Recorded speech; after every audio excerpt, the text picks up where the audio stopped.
Hi, I'm Parker Dahl, And I'm Warren Eichhoff. and welcome to So What? A place where we ask the question that is on the mind of many of our students. So what? Why do I need to know where food comes from? Just let me eat the most American food possible. French fries. How are you this bad at food? Ugh. The following are but some of the answers to these questions, and as always, you should do your own research. Today we will talk about the age of exploration. Again. Specifically, the development of the Columbian Exchange.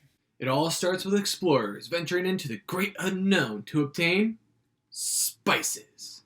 The Portuguese will map the coast of Africa and make it to the Indian Ocean, where they behave like the mafia. They will promise safe passage to ships that pay them protection money. What if I don't want to pay?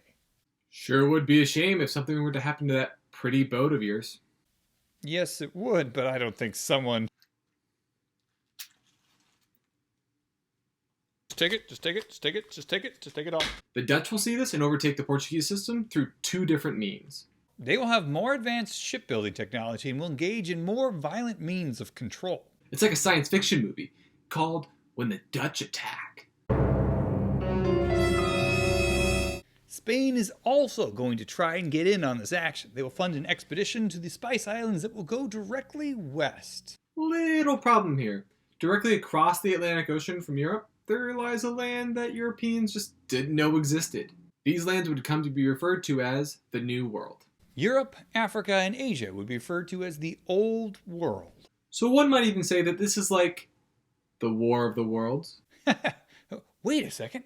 Quick, roll the film! In a world where horses pull things, food is scarce, and people have been looking at too much art, one country will seek items to flavor their food.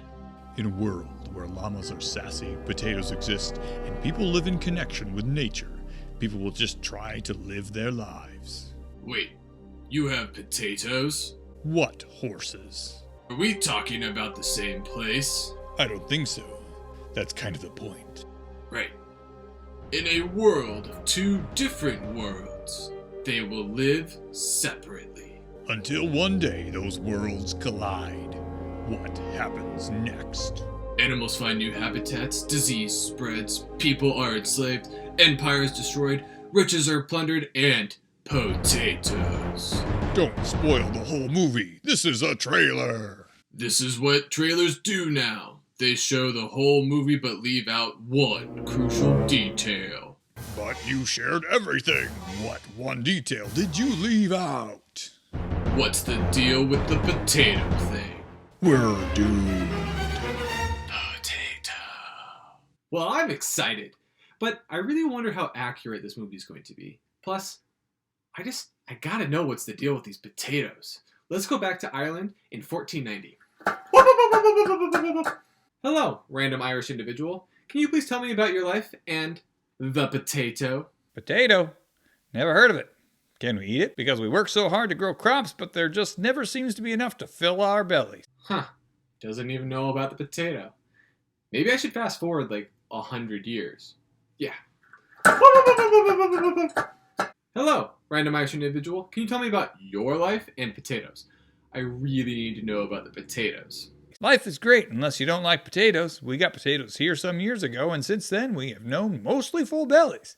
Potatoes are much more filling than what we grew before and so much easier to grow in large quantities. That's the secret? Potatoes grow easily? Well, they have made it so my grandpa's family could expand. He had 10 kids, and none of them starved to death. That's what you might call progress. I call it potato. 10 kids? Ugh. Okay. Yes. As you can see, the collision of these two worlds is going to have its benefits. European foods were notoriously lacking in calories. The sharing of items like corn and potatoes will reduce the frequency of famine. Sure, there might be benefits from the European perspective, but from the perspective of the New World, there was only devastation. To understand this, we must talk about the Columbian Exchange, which is going to be the exchange of environments that happens as a byproduct of the collision of these two worlds. The sharing of food, animals, people, and disease were both intentional and unintentional.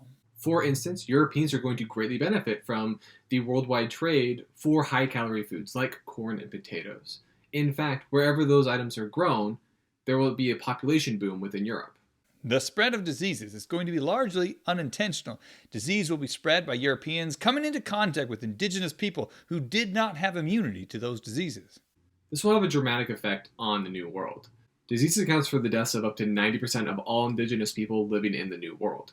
This will be something obviously devastating to indigenous communities, but European nations will use it to their advantage. Spain will move to conquer empires that have seen their populations decimated due to disease.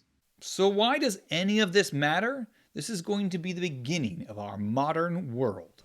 Just look at the UN's list of developed and developing nations. Those that are considered developed are primarily the ones that will see a large benefit from this Columbian Exchange. European nations will establish systems of economics where they'll take raw materials from the New World to increase the wealth of the Old World. This will allow them to progress more in a short amount of time. In fact, this system will continue for hundreds of years. European empires will actually only begin to break up following World War I, and in some cases, after World War II. Is it any wonder that former colonies struggle with production, government, and societal stability? They literally existed as a treasure trove for foreign nations. And now that these places have their own autonomy, they have to compete on a world stage against the very countries that exploited them for not only their materials, but their labor.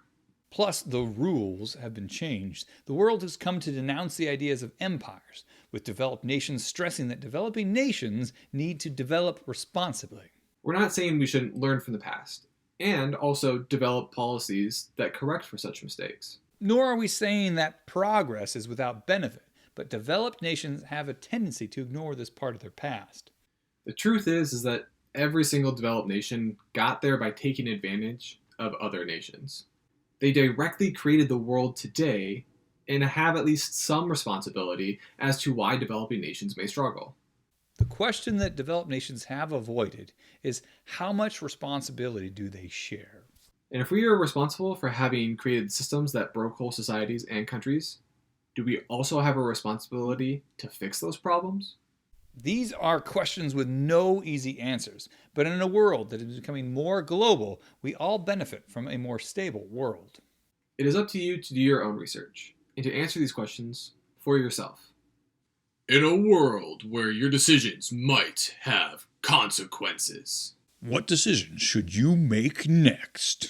I'm not really sure why he was scared of kids. They're really good for collecting potatoes.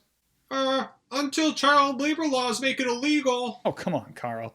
What would kids do if they aren't working? Maybe they can go to school and learn. Oh, shut up, Carl. Who needs to read when there are so many potatoes?